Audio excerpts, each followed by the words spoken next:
Yan, so what's up mga farmers, isang mapagpalang araw po sa inyong lahat. Welcome po sa ating channel, Search at the Farmer, ang gurong magsasaka ng sibungas, Cebu, Philippines.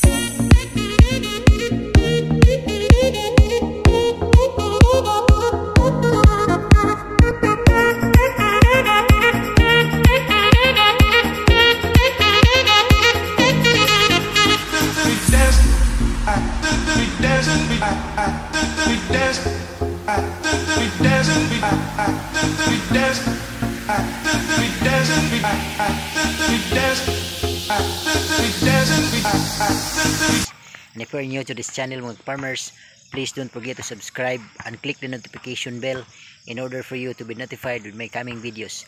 Thank you and enjoy this vlog.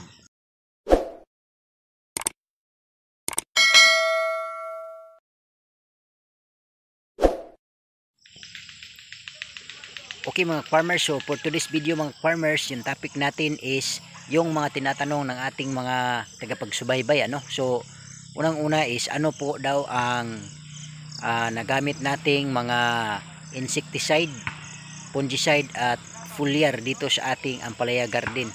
So yun po ang ating pag-usapan sa araw na ito. Ngunit bago po natin ipagpatuloy mga farmers, hayaan nyo muna akong mag shoutout sa lahat ng ating mga tagapagsubaybay all throughout Luzon, Visayas and Mindanao. So shoutout po sa lahat, most especially sa aking mentors, Jopil the Farmer, anak ni Matoy, and also Pinos Vlog. And shoutout din sa ating mga kaibigan mula dyan sa Duguan, Sibungas, Cebu, sa Redondo family, kay Lolo Alberto Redondo, Lola Joy Redondo, and also sa kanyang tatlong anak na babae, kay Ate Janice Francisco, shoutout ate, and kay Ate Ivy Sibilia, so shoutout ate, and then also at shoutout kay Ate Tessa Sordilia, and also kay Pete Andrew Sibilia, so shoutout dong, at sa lahat ng ating mga tagapagsubaybay all throughout Chidoro de la Viga Memorial National High School, sa lahat ng ating mga estudyante, teachers, at sa ating principal na si Ma'am Mirna Mindaro, shoutout. And also shoutout kay Sir Noel Doke, no? Isa po siya sa nagtanong kung anong insecticide, fungicide at foliar ang nagagamit natin dito sa ating Ampalaya. So yun po ang ating pag-usapan sa ngayon. So tara na mga ka-farmers. Okay, so welcome back to my channel, Search at the Farmer, ang gurong magsasaka ng sibungas, Cebu, Philippines. So ngayon mga ka-farmers, ang pag-usapan natin is yung tinatanong ng ating mga tagapagsubaybay, both Facebook at saka sa YouTube, is kung ano po daw yung ating nagagamit na insecticide, pesticide, fungicide at foliar na na-apply natin dito sa ating Ampalaya. Okay, so yun po ang ating topic sa araw na ito mga ka-farmers. So atin pong sasagutin ng buong puso at makatotohanang sagot, no? Kasi siyempre again, I am new to this industry of Ampalaya farming, no? In fact, this is my first time na pumasok ako dito sa Ampalaya farming. Now,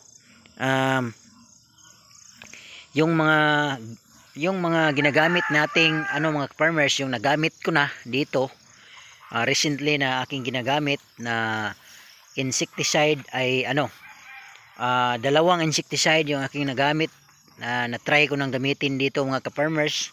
Unang-una na nagamit ko, karate. So yan po ang isa kong nagamit, karate. Tapos minimix ko ng fungicide, at yung fungicide na ginamit natin is Score fungicide.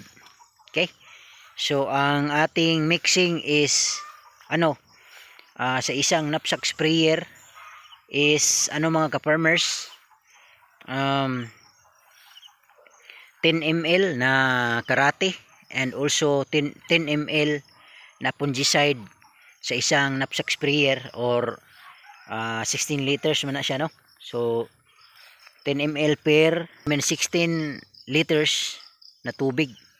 Okay, so ibig sabihin yung isang knapsack sprayer, since ang laman noon ay 16 liters, so yun po ang ating mixing. So minimix po natin yung karate, 10 ml ng karate, and also 10 ml ng Score fungicide. Yun po ang ating nagagamit. And then yun po ang ginamit ko mga farmers nung nag-age yung ating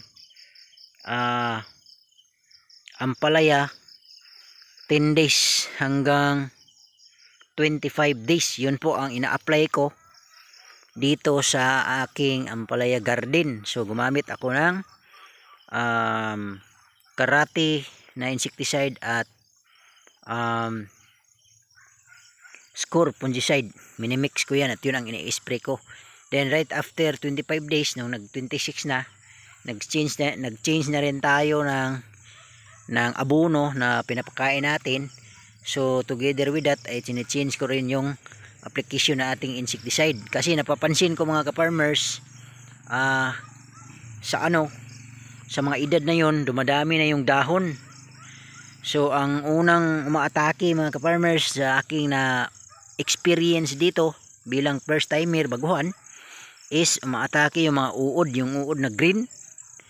Kinakain nila yung dahon. So as per advice by our mentors, no, especially Agaw Pino, kasi nagtanong din ako kung okay ba. So yung ginamit ko is gold. Okay, yun po ang ini-spray ko. Tapos may kasama pa ring Score fungicide. So ang minimix ko is gold na insecticide at Score fungicide. At yun nga mga farmers, napakaganda kasi yung pag-atake ng uod ay napigilan natin. So meaning wala nang uod. So hanggang ngayon 34 days na ngayon, so walang uod. Okay, so ganyan. Ito may mga bunga na tayo. At saka nung tayo kahapon mga ka-farmers, nag first selection, medyo nagtaka ako mga ka-farmers kasi yung ating mga na harvest is medyo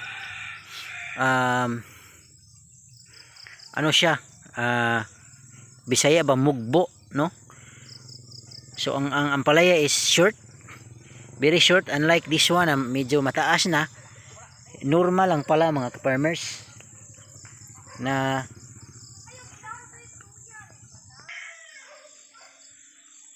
so yun nga mga ka-farmers, napansin ko nung nag first selection tayo kahapon, yung size ng ating ampalaya is maiiksi. Ito okay na to, mataas na, oh. Ito mataas na rin kahit maliit pa, pero kahapon maiksi. Kaya sabi ko kay Agaw Pino na normal lang ba yung ganon ang sizes ng ating first selection. Sabi niya okay lang daw kasi normal lang pala yun, hindi katulad nito mag-farmers na mataas na kahit bata pa. So yun ang maiksi na mataba. so parang kakao mga farmers yung natin kahapon, malalaki yung katawan pero maiksi. Okay, so hindi katulad nito na mataas na. Ganyan na mataas na. So yun pala sinasabi niya na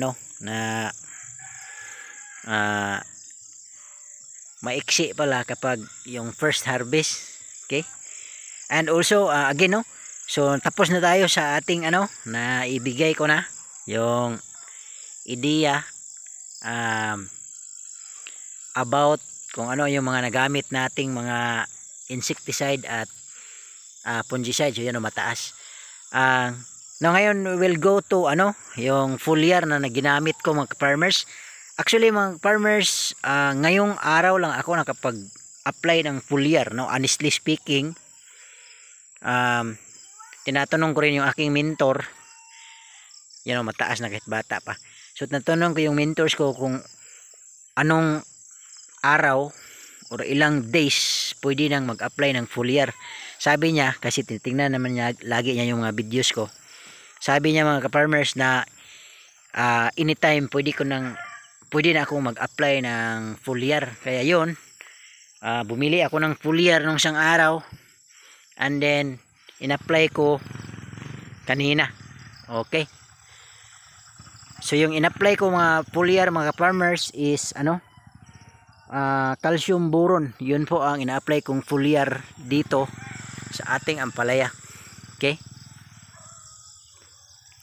At yun nga, hindi ko pa masabi yung mga ka-farmers, yung resulta, kasi ngayon lang ako nag-apply and then first time ko din na mag-apply ng foliar.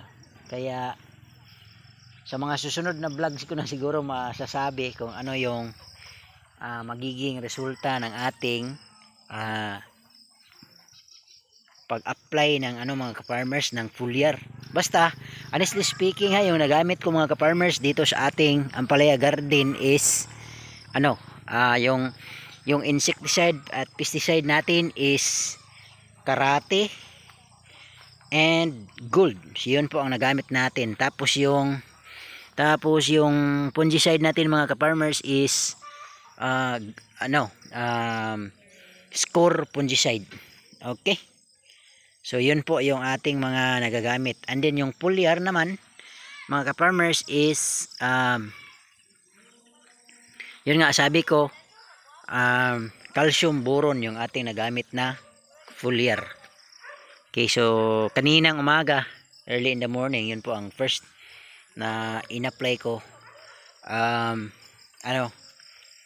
pangalan nito, calcium boron yung ating in-spray kaninang umaga.